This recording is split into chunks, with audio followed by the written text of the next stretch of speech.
আজকের গল্প প্রত্যন্ত। লেখা ও পাঠ অমিতাভ রায়। পরিবেশনা রবিবারে ও অবসরে গল্প পাঠ। মাধবীলতা গুই অতি সাধারণ অথচ ফুটফুটে একটা মেয়ে। মাধবীকে কলকাতার শহরে ওর বন্ধু বান্ধবী ছাড়া আর কেউ চেনেই না।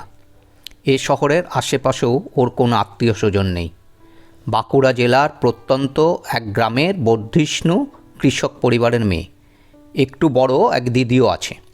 সুন্দরী দিদির ভালোবেসে বিয়ে হয় এক ইঞ্জিনিয়ারের সাথে। সে ছেলেও বাঁকুড়া শহরের, কিন্তু চাকরি পায় প্রথমে ব্যাঙ্গালোরে। 2-3টে কোম্পানি ঘুরে 5 বছরের মাথাতেই পাড়ি দেয় অস্ট্রেলিয়া। ওদের 1 বছরের একটা ডল পুতুলের মতন মেয়ে আছে। অল্প সময়ই কুয়োর ব্যাঙ সাগরে পাড়ি দেয়। নিষ্পাপ সরল চোখে পৃথিবীর ভালো লাগা রঙগুলো দিয়ে নিজেদের পরিবারকে রাঙিয়ে দেওয়ার খুব চেষ্টা ওদের। তার ফসলই মাধবীর এই ডাক্তারি পড়া। অন্য সময় হলে বড়জোর স্নাতক হওয়ার পর বিয়ে হয়ে যেত। পড়াশোনায় কত ভালো সেটার চেয়েও ওদের পারিপার্শ্বিক পরিবেশ এবং দৃষ্টিভঙ্গি নিশ্চিতভাবে 23-এর আগেই বিয়ের পিঁড়িতে বসিয়ে দিত। ডানা ছেটে দেওয়ার এই প্রথা থেকে ভাগ্যক্রমে বেরিয়ে আসতে পেরেছে মাধবী। দিদি জামাইবাবুর কাছে কৃতজ্ঞতা প্রকাশ করেছে বারবার। অন্যেরা শুনেছে, তাদের চোখ টাটিয়েছে, হিংসায় জ্বলেছে মনে মনে। বহিঃপ্রকাশ সেভাবে করতে পারেনি, কারণ মাধবীর বাবা দোর্দণ্ড প্রতাপশালী এক পঞ্চায়েত প্রধান। গ্রামের উন্নতিতে বা অসহায় প্রতিবেশীদের পাশে উপস্থিতি ওনার ক্ষেত্রে একেবারে নিশ্চিত। দেখতে দেখতে মাধবীর MBBS কোর্স শেষ হয়ে গেল। এখন ইন্টার্ন হিসেবে একটি মেডিকেল কলেজে আছে, জুনিয়র ডাক্তার হিসেবে পরিচিত। মাধবী প্রথম যখন কলেজে ভর্তি হলো তখন গ্রামের শিখি উৎসাহ। সবার ধারণা ছিল ডাক্তারি পাশ করে নিশ্চিত ও গ্রামেই চেম্বার করে বসবে। আমাদের মাধবী একটু দেখেই বলে দেবে কি অসুখ, কষ্ট করে শহর থেকে একটু ওষুধ আনিয়ে খেলেই পুরো সুস্থ। কিন্তু মাধবীর জীবনটা একেবারে অন্যরকম হয়ে গেল।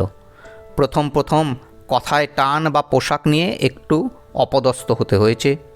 তবে টিভির দৌলতে কিছুটা জেনেই এসেছিল। দাঁতে দাঁত চেপে চলার শিক্ষা ছোটোবেলার থেকেই শিখে এসেছে। দিদির কাছ থেকেও বড় শহরের আদব কায়দার গল্প শুনেছে। তবে প্রত্যক্ষ অভিজ্ঞতার দাম তো একটা আছেই। এই যেমন এখানে এসে জীবনে প্রথম শুনল গুড টাচ ব্যাড টাচ। এতদিন জেনেছিল এসব ক্ষেত্রে মেয়েদের এড়িয়ে চলতে শিখতে হয়। মুখ ফুটে কোনো কথা বলতে নেই। কাছে দূরের আত্মীয় বা প্রতিবেশী হলে তো একদমই স্পিকটি নট। তবে বাবার দাপটের জন্য মাধবীর এই অধ্যায়টায় কিছুটা কমই মুখোমুখি হতে হয়েছে। কলেজে এসে জেনেছে কম পড়াশোনা করেও ভালো রেজাল্ট করছে, এবং সঙ্গে উল্টোটাও। ছেলেদের ক্ষেত্রে যদিও বা কষ্টকর হলেও সহ্যের মধ্যে, কিন্তু মেয়েদের ক্ষেত্রে ব্যাপারটা কল্পনাতীত। অবশ্য কেউ কেউ স্বাভাবিকভাবে এ পথে চলেই ভালো ছেলে মেয়ের তকমা পাচ্ছে। কাছের বন্ধুদের সাথে কানাকানি ফিসফিস পর্যন্তই এর দৌড়। হঠাৎই এক সকালে একটা খবরেই পায়ের তলার মাটি যেন সরে গেল। ভেঙে পড়ল আকাশ। সুমনা দিদিকে কে বা কারা ধর্ষণ ও খুন করেছে হাসপাতালের মধ্যেই। মাধবী ভাবতে থাকলো, 1.5 দিন একটানা ডিউটি করা ক্লান্ত শরীরটাকেও রেহাই দেয়নি। আর গতকালও এই দিদিটা বারংবার বলা সেই কথাগুলোই বলেছিল যে কেমনভাবে এখানে সাবধানে থাকতে হবে। সকাল থেকেই শুরু হয়ে গেল এক নতুন ইতিহাস লেখা। সৌভ্রাতৃত্বের নিদর্শনে মেডিকেল কলেজগুলোর সব ছাত্রছাত্রী খোলা আকাশের নিচে, সবাই প্রতিবাদে মুখর। এর সঙ্গে যোগ দিয়েছে সাধারণ মানুষ। রাজনৈতিক দলের ফোড়ে দালালদেরও দেখা মিলেছে রাস্তায়। মিটিং মিছিলে সরকার রাজ্য রাজনীতি তোলপাড়।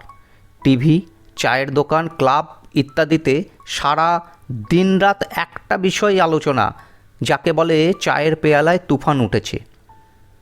এ শুধু দিনের ঘটনা নয়, রাত দখরও চলেছে। Police, CBI, high court, supreme court একই বিষয় নিয়ে কর্মব্যস্ত। আন্দোলনের 40 দিনও কেটে গেছে। মাধবীর বাড়ি থেকে প্রথম 3-4 দিন কেটে যাবার পরপরই আদেশ এসেছিল ফেরত চলে যাওয়ার জন্য। দিদি জামাইবাবু অস্ট্রেলিয়ায় বসেও এ খবরের দিকে নজর রাখছিল। ওদের মধ্যস্থতায় বাড়ির সবাই বুঝতে বাধ্য হয়েছিল মাধবীর এখন আন্দোলন থেকে দূরে যাওয়া সম্ভব নয়। কিন্তু গ্রামের লোকেরা শুধু ফিসফাসের মধ্যেই সীমাবদ্ধ থাকতে রাজি নয়। সে খবরও মাধবীর মা মোবাইলে জানাচ্ছিলেন। বন্ধুবান্ধবীরা মাধবীর আচরণের পরিবর্তন খেয়াল করছিল। যে মেয়ে সরকারের সঙ্গে টান টান দর কষাকষিতে জিতে গেলেও নাচ গানের মাধ্যমে উচ্ছ্বাসের বহিঃপ্রকাশের তীব্র আপত্তি, যে মেয়ে আন্দোলনের পক্ষে সুপ্রিম কোর্টে দুর্দান্ত সওয়ালে বিচারপতিদের সমর্থন পাওয়ার পরেও অন্যদের দুহাত তুলে তীব্র চিৎকারেও সময় নিশ্চুপ, সেই মেয়ে শুধু বলছে, এটা দিদিটার মৃত্যুতে শুরু হয়েছে সর্বক্ষেত্রে সঠিক ন্যায় বিচার পাওয়ার লড়াই।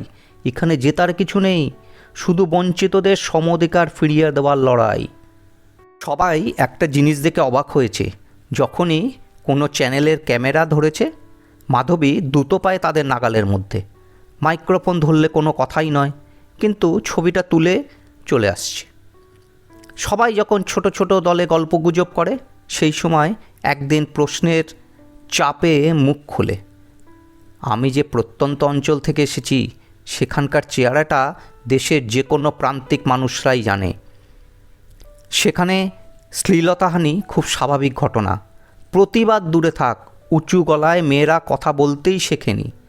চুরি, ডাকাতি, রাজহানি, ছিনতাই, অপহরণ, জমি দখল ইত্যাদি যেমন ঘটনাই ঘটুক না কেন, তার বিচার গ্রামের পুলিশ নয়, মোড়ল মশাই করে।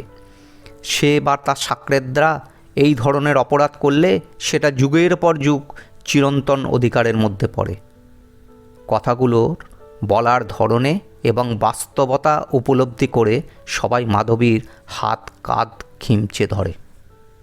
মাধবী আবার বলতে শুরু করে, যদিও গ্রামে একটা ছোট্ট মেডিকেল সেন্টার আছে, কিন্তু পাশবিক বা বীভৎস নয়, সাধারণ অত্যাচারেই মহিলারা শারীরিক বা মানসিকভাবে শেষ হয়ে যায়। এখন অবশ্য টিভিতে দেখে অনেকে অনেক কিছু শিখেছে, আবার উল্টোটাও হচ্ছে।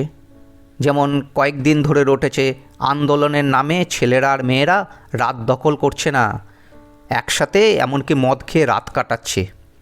তাই তো মাঝে মাঝে টিভিতে মুখ দেখানোর জন্য এগিয়ে যাই, যদি গ্রামের লোকেরা ছবি দেখে কিছুটা বিশ্বাস করে। আমার বাবা মায়ের জন্য তো আমারও কিছু দায় আছে। সবাই নিশ্চুপ। মাধবী দুঢোক জল খেয়ে আবার শুরু করে, আমাদের ওখানে অনেকে এখন ট্রেনই দেখেনি, বিপদে পড়লে মোড়লকে এড়িয়ে পুলিশের সাহায্য চাইলে উল্টে বিপদ বাড়ে, বই কমে না। আর শহরতলি কোর্টের অবস্থা বর্ণনাতীত। তবে এই আন্দোলন এ শহরও আগে দেখেনি, শোনেনি। যদি এর ছিটে ফোটা রেশও আমাদের অঞ্চলে পৌঁছয়।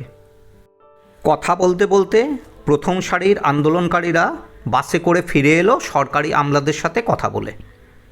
সাংবাদিকদের ক্যামেরার সামনে মাধবী আর দ্রুত পায়ে এগিয়ে গেল না। সবাই খেয়াল করল, মাধবীও নিজের মধ্যে অনেক শক্তি অনুভব করল। বুঝল এই আন্দোলনের রেশ টিভির খবর মারফত ওর প্রত্যন্ত গ্রামেও পৌঁছে যাচ্ছে। শুধু নিজেকে গিয়ে সবাইকে সঠিক বুঝিয়ে এই শক্তি প্রদীপ জ্বালিয়ে রাখতে হবে। তাতে দিদির সাথে গ্রামেরও অনেকের আত্মাও চিরশান্তি পাবে।